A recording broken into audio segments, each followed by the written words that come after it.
الله والله والله والله الله والله على رسوله الكريم أما بعد أعوذ بالله من الشيطان الرجيم بسم الله الرحمن الرحيم إذ تسعدون ولا تلوون على أحد والرسول يدعوكم في أخراكم فأثابكم غما بغم لكي لا تحزنوا على ما فاتكم ولا ما أصابكم والله خبير بما تعملون۔ یہاں بھی سلسلہ کلام جو ہے وہ غزوہ احد کے بارے میں ہی ہے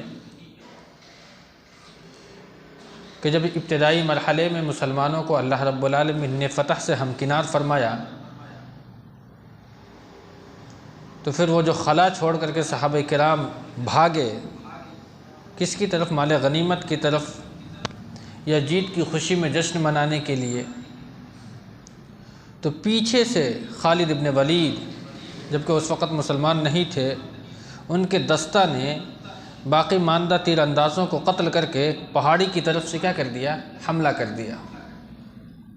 تو مسلمانوں کے اندر میں بیک وقت ایک بھگدڑ مچ گئی، روب و دہشت کی وجہ سے ایسا سرپٹ معاملہ ہو گیا کہ کون کس طرف بھاگے کسی کو یہ پتہ ہی نہیں چل رہا تھا۔ اسی واقعہ کی طرف یہاں اللہ رب العالمین نے اشارہ فرمایا ہے، اذ تسعدون ولا تلوون على احد والرسول يدعوكم في اخراكم، کہ جب تم بھاگے چلے جا رہے تھے اور کسی کو مڑ کر کے بھی نہیں دیکھتے تھے۔ مطلب یہ ہے کہ جس کو جس طرف راستہ ملا، اس لیے کہ دو چکی کے پاٹوں کے درمیان مسلمان پستا ہوا دکھ رہا تھا، سامنے فوج پیچھے پہاڑ، تو راستہ کہاں ہے؟ راستہ ایک ہی دکھ رہا تھا اور وہ پہاڑی کے اوپر چڑھنا۔ اور ہوا بھی ایسا، جو بھی لوگ تھے وہ پہاڑوں پر ہی چڑھ گئے تھے، لیکن بعض افراد ایسے بھی ہیں جو مدینے کی طرف بھاگے اور بعض پہاڑوں کی طرف بھاگے۔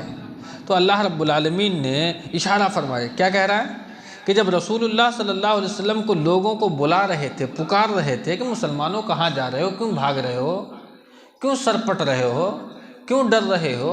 ہونا یہ چاہیے تھا کہ تمہیں مجتمع ہو کر کے، اکٹھا ہو کر کے دشمنوں سے مقابلہ آرائی کرنی چاہیے تھی، تو تم اس کو الگ کرتے ہوئے تم اپنی جان بچا کر کے بھاگ رہے ہو۔ یہاں اللہ نے اس بات کی طرف کہا، علی احد والرسول یدعوکم فی اخراکم، اللہ فرما رہا ہے کہ رسول اللہ صلی اللہ علیہ وسلم تمہیں تمہارے پیچھے سے بلا رہے تھے، لیکن تمہاری کیفیت ایسی تھی کہ بس سیدھے بھاگنا ہی ہے، پیچھے مڑ کر کے کون ہمارے پیچھے کیا کر رہا ہے، کون سی آواز آ رہی ہے، اس کی طرف تو تم کان لگائے ہی نہیں۔ اس کے بعد اللہ فرمایا فَأَثَابَكُمْ غَمًّا بِغَمٍّ لِكَيْ لَا تَحْزَنُوا عَلَى مَا فَاتَكُمْ وَلَا مَا أَصَابَكُمْ۔ تو اللہ رب العالمین نے تمہیں غم پر غم پہنچایا یا غم کے بدلے غم دیا، دونوں ترجمہ کر سکتے ہیں، لیکن یہاں جو ہے ترجمہ ہے اللہ نے تمہیں غم پر غم پہنچایا تاکہ تم سے جو کھو گیا ہے اور جو تمہیں مصیبت لاحق ہوئی ہے، بِغَمٍّ لِكَيْ لَا تَحْزَنُوا عَلَى مَا فَاتَكُمْ وَلَا مَا أَصَابَكُمْ، جو تمہیں مصیبت لاحق ہوئی ہے اللہ فرما رہا ہے کہ اس پر غم نہ کرو، اور اللہ رب العالمین تمہارے اعمال کی خوب خبر رکھ رہا ہے، کیونکہ معاملہ بڑا عجیب سا ہو گیا تھا۔ مسند احمد میں ایک روایت آتی ہے براء بن عازب کی رضی اللہ تعالی عنہ کہ رسول اللہ صلی اللہ علیہ وسلم کے ساتھ اس وقت جنگ احد میں صرف 12 مسلمان رہ گئے تھے، صرف 12۔ اور دوسری روایت کو اگر لے جو مسلم شریف میں انس بن مالک رضی اللہ تعالیٰ عنہ سے مروی ہے کہ اس وقت اللہ کے رسول صلی اللہ علیہ وسلم کے ساتھ صرف 9 مسلمان رہ گئے تھے۔ بتائیں 700 کے ساتھ آپ کفار سے لڑے بھیڑے، اور اس وقت جب بھگدڑ مچی نبی کے ساتھ صرف 12 یا دوسری روایت کے مطابق 9 لوگ، باقی سب کے سب راہ فرار اختیار کر لیا۔ اللہ رب العالمین نے فرمایا کہ راہ فرار اختیار کرنے کی وجہ سے انہیں مال غنیمت فوت ہو جانے کا جو غم تھا، شکست کا جو غم تھا، بہتوں کے زخمی ہو جانے کا غم تھا، بہتوں کے شہید ہو جانے کا جو غم تھا، اور سب سے بڑا غم یہ تھا کہ شیطان نے ایک افواہ اڑا دی تھی میدان کے اندر میں کہ نعوذ باللہ محمد رسول اللہ صلی اللہ علیہ وسلم کا بھی قتل ہو گیا ہے۔ تو یہ ساری چیزیں یعنی اللہ رب العالمین نے غم پر غم تمہیں دیتا چلا گیا۔ کیوں دیا؟ تاکہ تمہارے غم میں کمی پیدا ہو، تمہارے اندر میں تحمل پیدا ہو، برداشت کرنے کا جذبہ پیدا ہو۔ اگر ہمارے پاس ایک بار پریشانی آتی ہے تو ہم گھبرا جاتے ہیں کہ اس پریشانی کو سے کیسے نپٹیں گے، اس کا کیا حل نکالیں، اس کے لیے کون سے اسباب کو تلاش کریں۔ لیکن جب اسی غم کو بار بار غم آتا ہی جا رہا تو انسان کو ایک عادت سی پڑ جاتی ہے کہ چلو نمٹنے کے بہت سارے راستے ہیں، نمٹتے رہیں گے۔ تو اسی میدان احد کے اندر میں اللہ رب العالمین نے مختلف قسم کے غم سے دوچار فرمایا صحابہ کرام کو، تو غم پر غم دیا۔ اگر یہ ترجمہ کرتے ہیں تو بہت سارے غم تھے پیچھے، لیکن ایک ایسا غم دیا کہ سارے غم صحابہ کیا ہو گئے، بھول گئے۔ وہ کون سا غم تھا؟ محمد رسول اللہ صلی اللہ علیہ وسلم کی جو قتل ہو جانے کی جو افواہ دشمنوں نے اڑائی، شیطانوں نے اڑائی، یہ ایسا غم تھا کہ صحابہ کرام نے جو غم ہوا اس کی طرف دھیان ہی نہیں دیا، بلکہ سب ایک سن ہو گئے اور اسی بات کی طرف سوچنے پہ لگ گئے کہ نعوذ باللہ محمد صلی اللہ علیہ وسلم قتل ہو گیا، اب ہم کیا کریں گے، اس کے لیے کون سا حل تلاش کریں۔ ہے غم پر غم پہنچایا اللہ نے، اور اس کے باعث مسلمانوں کے اندر میں پھر ہمت پیدا ہوئی، پھر جذبہ پیدا ہوا، اور پھر پیچھے مڑے، جس کے جو ماقبل آیت گزری ہے اس میں یہی ہے نا، تو اس خلا میں جب وہ عبداللہ ابن زبیر ابن نعمان کے ساتھ جو 10-12 لوگ موجود تھے، تو خالد ابن ولید کے دستہ نے جب حملہ کیا ہے تو چونکہ سامنے یہ 12-15 لوگ تھے جو 200 گھوڑ سواروں کا مقابلہ کرنے کے لیے کتنی دیر، یہ 12 لوگ 12 آدمی کو مار سکتے تھے، لیکن وہ 200 کا دستہ جب حملہ آور ہو رہا ہے تو کیا کیفیت رہی ہوگی۔ تو ایک طرف تو وہ تھے اور ایک طرف لوگ پیٹ پیچھے بھاگ رہے تھے، تو ادھر سے مڑ کر کے جب دشمن مسلمانوں کا جب تعاقب کیا، پہلے مسلمان تعاقب کر رہے تھے کس کا؟ دشمنوں کا، تو پیٹھ کدھر تھی؟ وہ خلا جہاں اللہ کے رسول نے مسلمانوں کو کھڑا کیا تھا، لیکن خالد ابن ولید کے دستے نے جب اس خلا کو ختم کیا تو مسلمانوں کی پیٹھ تو دشمنوں کو دوڑانے میں لگی ہوئی تھی۔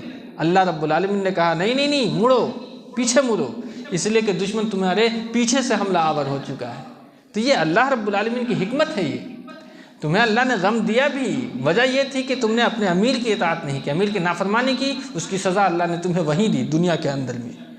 لیکن اللہ رب العالمین نے احسان بھی جتلایا تمہارے اوپر میں کہ پھر تمہیں آمادہ کیا دشمنوں سے مقابلہ کرنے کے لیے۔ یہ ہے حکمت اللہ رب العالمین کی، اور یہ ساری چیزیں جن کے ایمان قلب کے اندر میں راسخ ہوتے ہیں، جمع ہوتے ہیں، ہر بات پر اللہ رب العالمین نے جو تقدیر میں لکھ دی ہے اس پر ہم راضی ہیں، تو پھر ایمان کیا ہوتا ہے؟ مضبوط ہوتا چلا جاتا ہے۔ یہ ہے بغم لکی لا تحزنوا علی ما فاتکم، تمہیں جو مصیبت لاحق ہوئی اس پر غم نہ کرو، بلکہ آگے قدم بڑھاؤ، آگے جو مشن آنے والا ہے اس کی تیاری میں لگو اپنے آپ کو، اور اللہ رب العالمین تمہاری تمام عملوں کو کی جو ہے وہ خبر رکھتا ہے۔ ثم انزل علیکم من بعد الغم امنۃ نعاسا یغشی طائفۃ منکم وطائفۃ قد اہمتہم انفسہم۔ اب یہاں پھر اللہ رب العالمین نے مخلص مسلمانوں پر جنہیں یقین تھا کہ اللہ رب العالمین اپنے رسول کی ضرور مدد فرمائے گا، اب یہاں وہ آیت کریمہ نازل فرمائی۔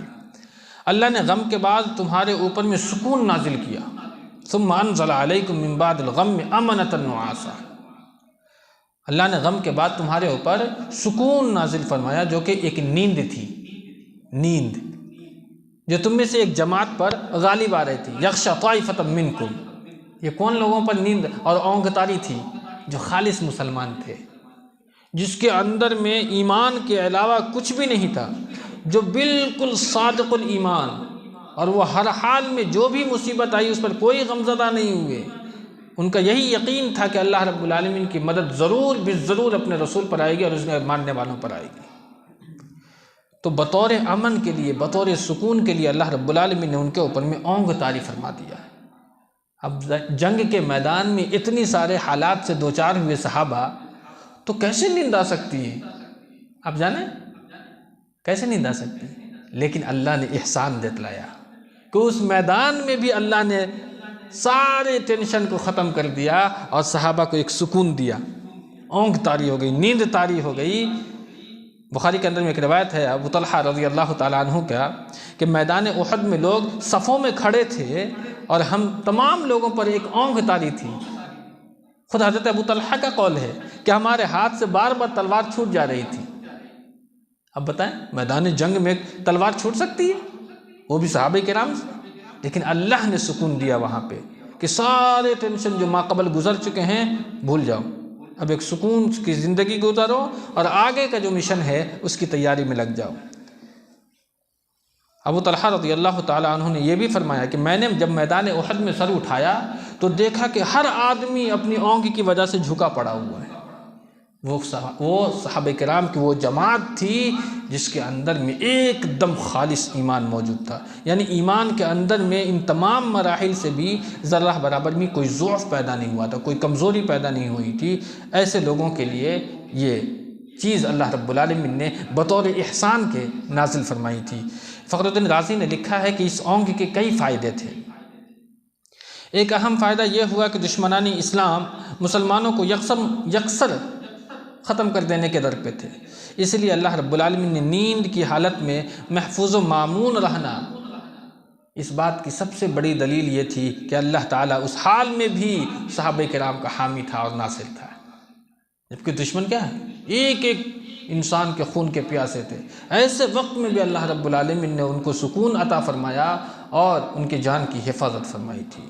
اور اس کا لازمی نتیجہ بھی یہ ہوا کہ اللہ کے وعدے پر ان صحابہ کرام کا کیا ہوا؟ یقین بڑھ گیا کہ ہم سو بھی رہے تھے لیکن پھر بھی اللہ نے ہماری جان کی محافظت فرمائی ہے. یہ بھی ایک فائدہ ہوا. اور دشمن کا خوف جو تھا صحابہ کرام کے دلوں کے اندر میں وہ بھی اس نیند کی وجہ سے ٹل گیا تھا. پھر اللہ نے غم کے بعد تمہارے اوپر میں سکون نازل کیا جو کہ ایک نیند تھی جو تم میں سے ایک جماعت پر غالب آ رہی تھی. وَطَائِفَةٌ قَدْ أَهَمَّتْهُمْ أَنفُسُهُمْ يَظُنُّونَ بِاللَّهِ غَيْرَ الْحَقِّ ظَنَّ الْجَاهِلِيَّةِ، اور ایک دوسری جماعت تھی جس کو صرف اپنی فکر لگی ہوئی تھی، جو اللہ کے بارے میں ناحق دور جاہلیت کی بدگمانیوں میں مبتلا تھے. دور جاہلیت کی کیا بات تھی کہ پتہ نہیں ہم نے تو محمد پر ایمان لے آیا صلی اللہ علیہ وسلم، پتہ نہیں یہ حق بھی ہے نہیں بھی ہے، ہم کس سے دشمنی مول لے رہے ہیں قریش سے، ہماری ایمان کی ہمارے جان کی محافظت کیسے ہو سکتی ہے؟ اگر یہ واقعتاً اللہ کے رسول ہوتے تو یہ میدان جنگ کے اندر میں یہ جو سارے مرحلے درپیش ہوئے ہیں یہ نہ ہوتا. یہ مختلف قسم کی جو وسوسائیں ہیں یہ ان لوگوں کے دلوں میں پیدا ہونے لگی تھی جو لوگوں کے اندر میں ابھی ایمان کی کمزوری تھی، پورے کے پورے بھٹی میں تپے ہوئے نہیں تھے، اچانک وہ مرحلہ درپیش ہو گیا ہے. تو اس طریقے کے جو خیالات ہیں ان کے دلوں کے اندر میں پنپنے لگے. اللہ نے اس کا پورا نقشہ کھینچا ہے. اور وہ یہ بھی کہتے تھے یقولون هل لنا من الامر من شیء، ارے ہمارے ہاتھ میں بھی کوئی اختیار ہے یا نہیں؟ اس لیے کہ سارا کا سارا اختیار تو محمد کے ہاتھ میں صلی اللہ علیہ وسلم. چونکہ مشورہ ہوا تھا احد سے پہلے تو بہت سارے لوگوں نے کہا تھا کہ ہم مدینہ میں رہ کر کے اپنا دفاع کریں گے، جبکہ ایک رائے محمد صلی اللہ علیہ وسلم کی بھی یہی تھی کہ ہم مدینہ میں رہتے ہوئے ہی دشمنوں کا مقابلہ کریں گے. اور سوء اتفاق کہیے یا حسن اتفاق کہیے، عبداللہ ابن ابی ابن سلول کا بھی، رئیس المنافقین کا بھی یہی ایک مشورہ تھا کہ نہیں ہمیں باہر نہیں جانا چاہیے بلکہ ہمیں میدان میں یہ مدینہ میں رہ کر کے ہی دشمنوں کا مقابلہ کرنا چاہیے تھے. اب جب یہ مرحلہ درپیش ہو گیا، 70 کے 70 صحابہ قتل کر دیے گئے، مسلمانوں کی عجیب سی کیفیت طاری ہو گئی، تو وہ لوگ کہنے لگے کہ لوگ ہماری مانتا کہاں ہیں؟ اگر ہماری مانتا تو آج یہ جو 70 لوگ قتل کیے گئے، اتنے لوگ جو زخمی ہوئے ہیں، اتنا جو نقصان ہوا ہے لوگوں کا، یہ نہ ہوتا. وہ نقشہ کھینچا اللہ نے. یقولون هل لنا من الامر من شیء قل ان الامر كله للہ. یہاں فرمایا گیا کہ سارا امر جو ہے وہ اللہ کے ہاتھ میں، تمہارے ہاتھ میں کچھ بھی نہیں ہے. یخفون فی انفسہم ما لا یبدون لک.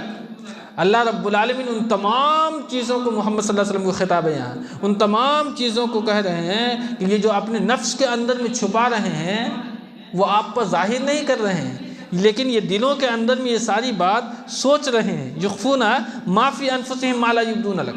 یہ لوگ اپنے نفس کے اندر میں بہت ساری باتیں چھپائے ہوئے ہیں جو کہ آپ پر ظاہر نہیں ہونے دے رہے ہیں. یقولون لو کان من الامر من شیء اما قتلنا ہاہنا. وہ لوگ یہی کہہ رہے ہیں کہ اگر ہماری بات کو مان لیتے تو آج یہ جو قتل و غارت گری ہے وہ نہ ہوتی. دیکھیں اللہ کے رسول صلی اللہ علیہ وسلم کی مختلف حیثیتیں تھیں. ایک طرف آپ اللہ کے رسول بھی تھے، ایک طرف آپ امیر جماعت بھی تھے، ایک طرف آپ سپہ سالار بھی تھے. مختلف حیثیت تھی آپ کی میدان کے اندر میں، ایسے نہیں تھی ایک ہی حیثیت اللہ کے رسول صلی اللہ علیہ وسلم کی نہیں تھی، مختلف حیثیتیں تھیں. اور عبداللہ ابن ابی نے اس پر بہت چال چلی اور بہت اس پر واویلا مچایا، بہت شور مچایا کہ اگر یہ ہماری بات مان لیا ہوتا تو شاید آج یہ کیفیت نہ ہوتی۔ قُلْ لَوْ كُنْتُمْ فِي بُيُوتِكُمْ لَبَرَزَ الَّذِينَ كُتِبَ عَلَيْهِمُ الْقَتْلُ إِلَىٰ مَضَاجِعِهِمْ۔ اللہ رب العالمین نے ان تمام باتوں کا ایک ہی جواب دیا، اور وہ کیا جواب ہے؟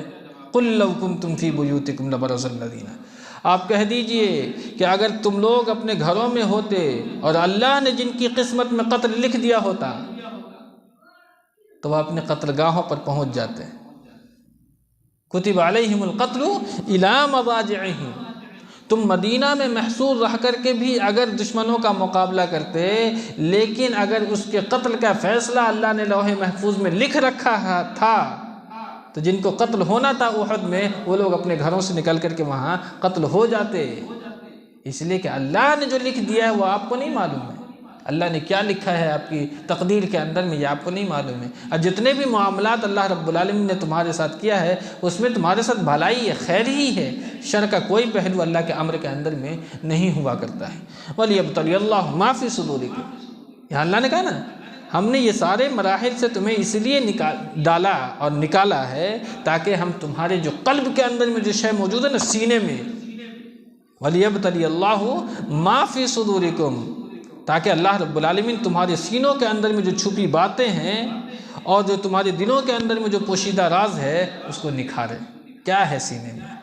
یہ سارے مراحل سے اس لیے آتا ہے کہ کانٹ چھانٹ ہو جائے کس کے اندر میں کتنا ایمان ہے۔ جنگ کا مرحلہ آیا، 300 منافقین پاؤں سے ہٹ گئے تو چھٹ گئے، منافقین تو چھٹ گئے نا، اب 700 بچے۔ اب 7 کے اندر میں بھی سب کا ایمان عمر فاروق اور ابوبکر صدیق کے جیسا تو تھا نہیں، اس میں بھی ضعف ایمان تھا۔ ایمان کے بہت سارے مراتب ہیں اور صحابہ کرام کے بھی مختلف مقام ہیں۔ ابو بکر عمر عثمان و علی کا ایک الگ مقام ہے اور عام صحابہ کا ایک الگ مقام ہے۔ ان سارے مقام کو یہاں اللہ رب العالمین نے کہا کہ تاکہ چھانٹ ہو جائے کہ کس کے اندر میں کس لیول کا ایمان ہے۔ چونکہ جو لوگ یہ کہتے کہ نہیں بھائی ہم تو جو جذبہ شہادت سے سرشار ہونے کے لیے تیار ہیں میدان احد میں جانے کے لیے، چونکہ ان کو معلوم تھا کہ بدر کے اندر میں جو لوگ شریک ہوئے ان کی کیا فضیلت ہے۔ جب سورہ انفال اللہ رب العالمین نے نازل فرمائی تو سورہ انفال میں جو جنگ بدر میں شریک ہونے والوں کے اللہ نے فضیلت بیان فرمائی ہے، اب اس فضیلت کو سن کر کے صحابہ میں یہ جذبہ پیدا ہوا تھا کہ نہیں ہمیں تو میدان میں ہی جا کر کے لڑنا ہے۔ تو اللہ رب العالمین یہاں کانٹی چھانٹی کر رہا ہے۔ وَلِيُمَحِّصَ مَا فِي قُلُوبِكُمْ، محس کسے کہا جاتا ہے؟ بحث و تمحیص، یہ ایک جملہ ہوتا ہے۔ بحث انسان کرتا ہے، بحث کے معنی آتے ہیں کوریدنے کے۔ انسان کسی بھی چیز کو کوریدتا ہے، کوریدنے کے بعد پھر اس کی کاٹی چھاٹی ہوتی ہے۔ آپ کوئی چیز کوریدتے ہیں تو پھر اچھا کیا ہے برا کیا ہے، پھر اس کا جو بہتر پہلو ہے وہ کہا جاتا ہے وَلِيُمَحِّص۔ تو وَلِيُمَحِّصَ مَا فِي قُلُوبِكُمْ، بحث کے معنی کوریدنا اس معنی میں فَبَعَثَ اللَّهُ غُرَابًا يَبْحَثُ فِي الْأَرْضِ، جہاں حابل اور قابل کے واقعہ کا ذکر ہے وہاں اللہ نے کوا کو بھیج کر کے سکھایا تھا کہ تم اپنے مردے کو کیسے دفن کرنا ہے۔ فَبَعَثَ اللَّهُ غُرَابًا يَبْحَثُ فِي الْأَرْضِ، زمین کو وہ اپنی چونچ سے کیا کرنے لگے؟ کوریدنے لگے، اس کو گڑھا کرنے لگے۔ تو اسی سے بحث بنا ہے۔ ہم جو بحث کرتے ہیں تو اس میں مختلف پہلو آتے ہیں، اس کے بعد ایک نتیجہ پر پہنچتے ہیں جو بہتر نتیجہ ہوتا ہے۔ وَلِيُمَحِّصَ مَا فِي قُلُوبِكُمْ، اور اللہ رب العالمین سینوں کے بھیدوں کو خوب جانتا ہے۔